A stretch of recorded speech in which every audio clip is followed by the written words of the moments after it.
The riots, the violence, church burning, attacks on police, destruction of private property, all in the name of equality. What is the deadliest thing mankind has ever encountered in world history? Is it disease? Famine? Nuclear weapons? Not even close. By sheer body count, it's an idea.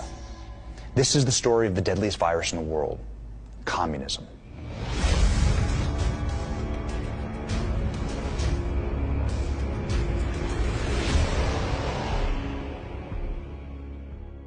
The year is 1848.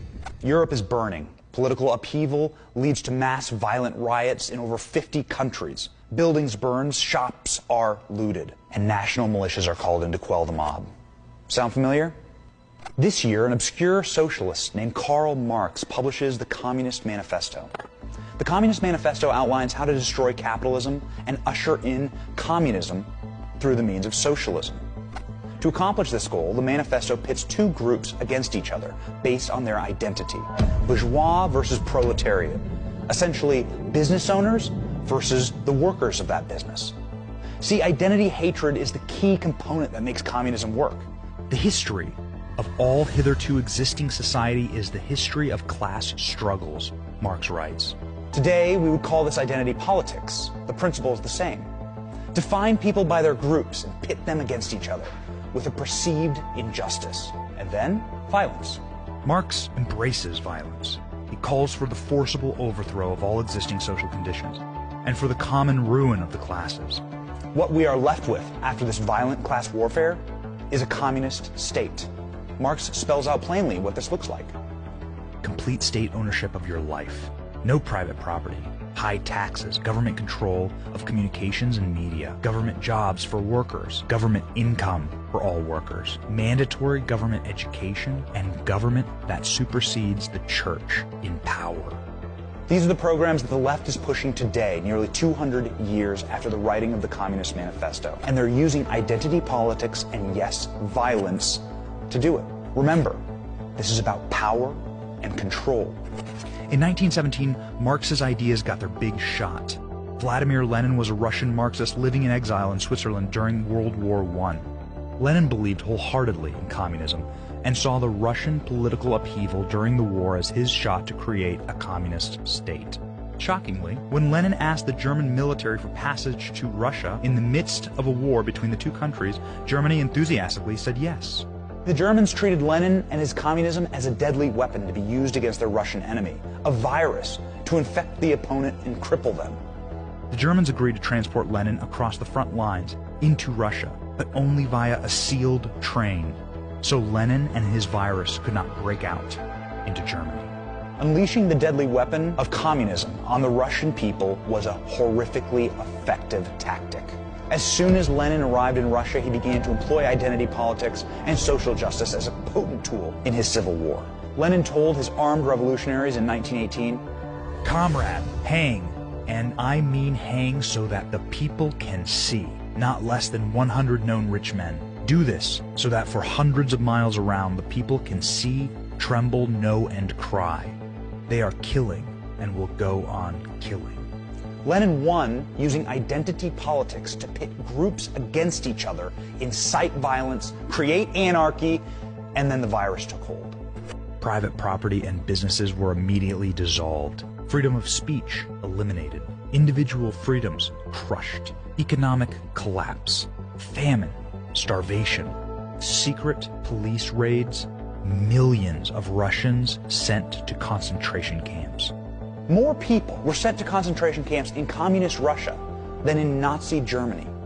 In spite of practiced horrors in Russia, communism spread, and always by force. Eastern Europe, China, Vietnam, Cambodia, North Korea, Cuba, and parts of Africa fell to communist revolutions and dictators. It's critical to note, this mass death is not caused by foreign forces, but from within. Communism kills in the name of equality. They kill their own people. Communists do not care. They are indifferent to the suffering. Man-made famines and mass starvation in concentration camps are the norm, the cost of social justice. The death toll numbers under communism are staggering. Eastern Europe 1 million, Vietnam 1 million, Afghanistan 1.5 million, Africa 1.7 million, North Korea 2 million, Cambodia 2 million, Soviet Russia 20 million people. But nowhere is the genocidal, sociopathic bloodlust of communism more evident than the dark history of communist China. China became a communist state in 1949 after a bloody, prolonged civil war led by Mao Zedong.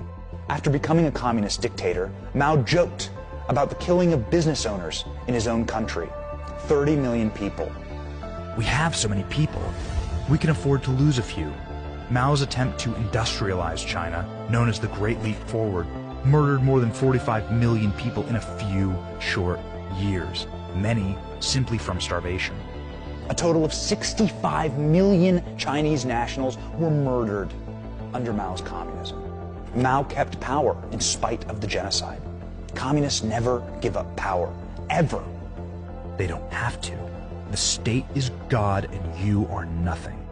Mao's political party remains in power in China to this day, and they exercise an ironclad grip on its people. The Communist Party of China's failed response to the coronavirus cost many innocent people their lives. The virus outbreak, most likely from incompetent management of their own viral labs, was made exponentially worse by the communist regime's inability to admit wrongdoing and warn the rest of the world. These actions directly led to the global spread of the deadly virus, resulting in the deaths of tens of thousands of Americans. But as always, with communism, the worst is yet to come. Many of the organized leftists torching American cities are Marxists. They admit it, they say so, and they are practicing the tenets of communism to the letter. We are trained Marxists.